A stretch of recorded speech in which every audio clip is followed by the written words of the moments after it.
Hello everyone. आज के video में हम सीखेंगे के map with don't care condition. तो जिसने भी मेरी फर्स्ट वीडियो नहीं देखी है जाकर आप पहले वो देख लो, इंट्रोडक्शन टू के मैप। फिर वो देखने के बाद आपको ये वाली वीडियो अच्छे से समझ आएगी। कभी कभी एक ऐसी सिचुएशन आ जाती है जिसमें कुछ इनपुट्स होते हैं जो कि अलाउड नहीं होते हैं, जैसे कि अगर आपने BCD पढ़ा होगा, बाइनरी कोडेड डेसिमल। इसमें हमारे पास जो नंबर्स अलाउड होते हैं वो होते हैं 0 से 9। ये नंबर्स अलाउड होते हैं, पर जो भी नंबर ऐसा नंबर आ जाता है जो कि 9 से बड़ा है, वो नंबर्स अलाउड नहीं होते हैं। जो भी 9 से बड़ा होता है वो अलाउड नहीं होता, वो उन्हें हम कहते हैं इनवैलिड नंबर्स। तो इसी तरह के मैप में भी एक ऐसी कंडीशन होती है जिसमें ऐसे इनपुट्स हमें दिए गए होते हैं जो कि कभी आएंगे ही नहीं, पर वो हमें दिए गए होते हैं ताकि उनकी मदद से हम जो ग्रुपिंग है हम बड़े ग्रुप्स बना सकें। और जितना बड़ा ग्रुप होगा उतना हमारा सिंप्लीफाइड आंसर आएगा। जो भी ये डोंट की कंडीशन होती है, इसका आउटपुट पे कोई भी इफेक्ट नहीं होता, इसलिए इसे कहते हैं डोंट कोई कंडीशन, क्योंकि इससे आउटपुट पे कोई भी इफेक्ट नहीं पड़ने वाला।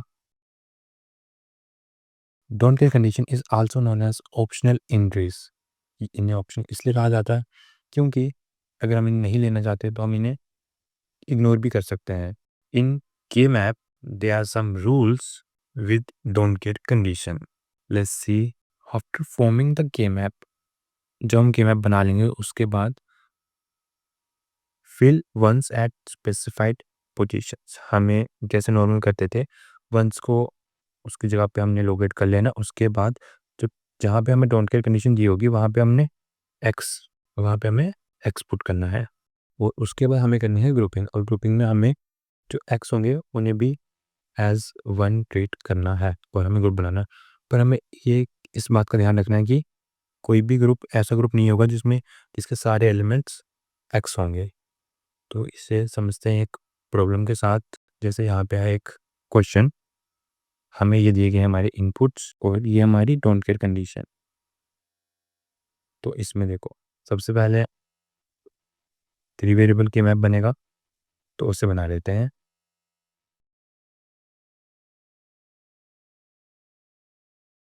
के मैप बनाने के बाद हमें हमारे इनपुट्स लोकेट करने हैं।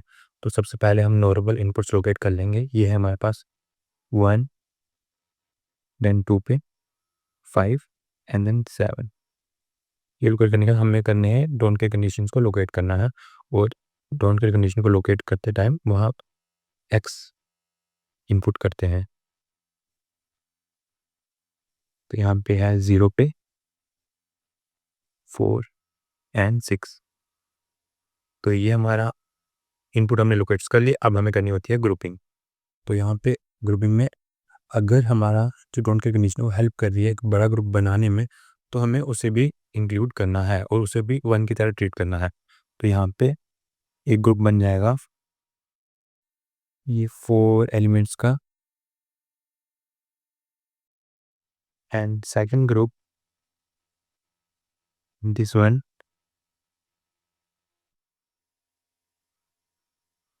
अब इसके बाद हमारा ये एक वन बच गया, अब इसे भी इसकी भी ग्रुपिंग करनी है। तो हमें ट्राई करना है कि हम बड़ा ग्रुप बनाएं। तो यहाँ पे इसके साथ हम एक्स को भी इंक्लूड कर सकते हैं। तो हम यहाँ पे जो ग्रुपिंग करेंगे वो कुछ इस तरह से करेंगे। तो ये हमारी ग्रुपिंग हो गई। अब इसे अब हम ग्रुप्स को अपनी मर्जी से नाम दे देंगे, like G1 G2 and G3। तो ये करने के बाद अब हम फाइंड करेंगे सिंप्लीफाइड एसओपी एक्सप्रेशन। सबसे पहले चलते हैं ग्रुप वन में। तो ग्रुप वन में जो जो इनपुट्स हैं हम उन्हें लिख लेंगे। तो ग्रुप वन में हमारे पास क्या क्या है, A B complement C complement plus next input A B complement C plus this one. So this is the all inputs of group 1. After writing the inputs of a group, हम देखेंगे कि इस inputs में क्या है जो हम cancel out कर सकते हैं। कहीं भी हमें अगर कोई भी नॉर्मल इनपुट, कोई भी नॉर्मल वेरिएबल जैसे ए, और साथ में कहीं पे हमें उसी का कॉम्प्लीमेंट दिखेगा तो हम इन दोनों को कैंसिल आउट कर सकते हैं। तो उस तरह यहाँ पे this B complement cancel out this B and this B complement will cancel out this B. Similarly सी,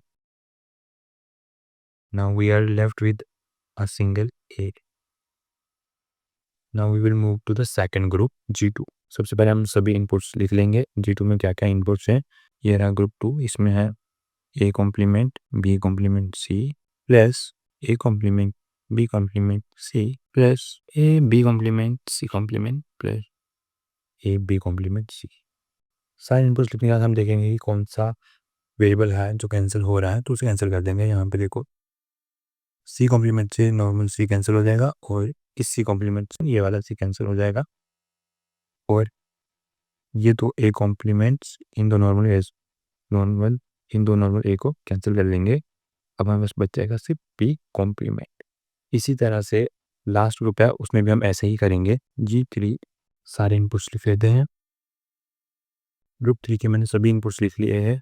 सभी इनपुट्स लिखने के बाद हम देखेंगे कौन सा वेरिएबल जो कैंसिल हो सकता है उसे कैंसिल कर देंगे।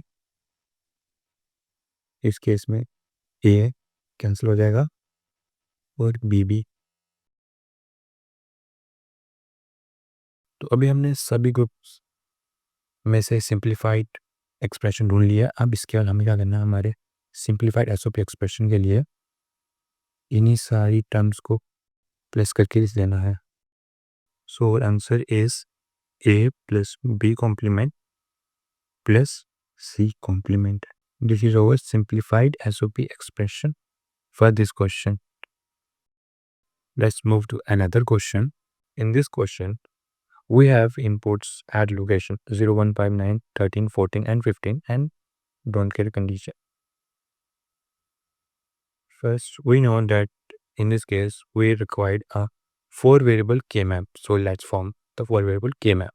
Okay, after forming the K-map, we will locate our inputs. We have inputs at location 0, 1, 5, 9, 13, 14 and 50. And we have don't care conditions at inputs at location 3, 4, 7, 10 and 11. Okay, now we have locate all of our inputs plus don't care inputs. Now we will form groups and we have to try to make larger groups. So in this case, we can take a group of 8 elements from the center. I will call this group G1, and the next group we can form is this one, consisting of 4 inputs, and let's call this G2. And similarly, we can form another group of 4 elements here, and let's name it G3. Okay, now we have done our grouping. Now we will find the simplified expression from each group and then we will sum them up and that's our final answer.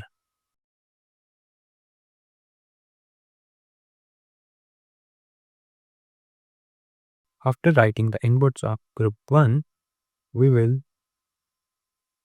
cancel out the variables that we can.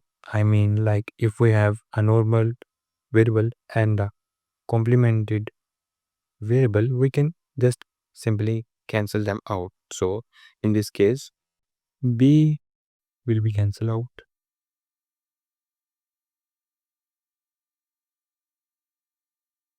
And this C will also cancel out.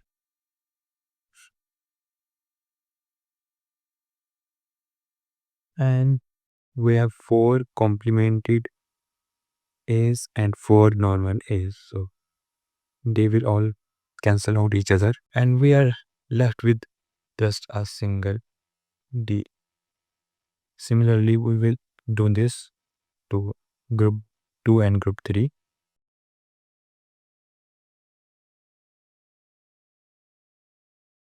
In group 2, we have inputs A, B, C, D plus A, B, C, D complement plus this one and this. Okay, after writing the inputs of T2, हम देखेंगे कि कौन सा है normal variable और complimented variable जो हम काट सकते हैं और हम उसे काट देंगे. In this case, D will be cancel out और इस तरह सी भी कैंसिल हो जाएगा। इसी तरह हम थर्ड ग्रुप में भी देखेंगे उसमें क्या क्या इनपुट्स हैं। I am just going to write this one up here. In group 3 we have inputs. अब इसमें हम देखेंगे कि हम कौन से वेरिएबल्स को कैंसिल आउट कर सकते हैं। तो यहाँ पे देखो, ये दो पी कॉम्प्लीमेंट इन दो नॉर्मल बीस को कैंसिल कर देंगे और ये दो नॉर्मल डी इन दो डी कॉम्प्लीमेंटेड को कैंसिल कर देंगे और हमारे पास बच जाएगा ए कॉम्प्लीमेंट सी कॉम्प्लीमेंट। तो अब इस क्वेश्चन का जो हमारा सिंप्लीफाइड आंसर है वो है D plus A complement C complement plus A C. This thing is our final answer, final simplified SOP expression. So I hope you all understand. Is a simple quick question for you all guys. Thank you so much for watching this video.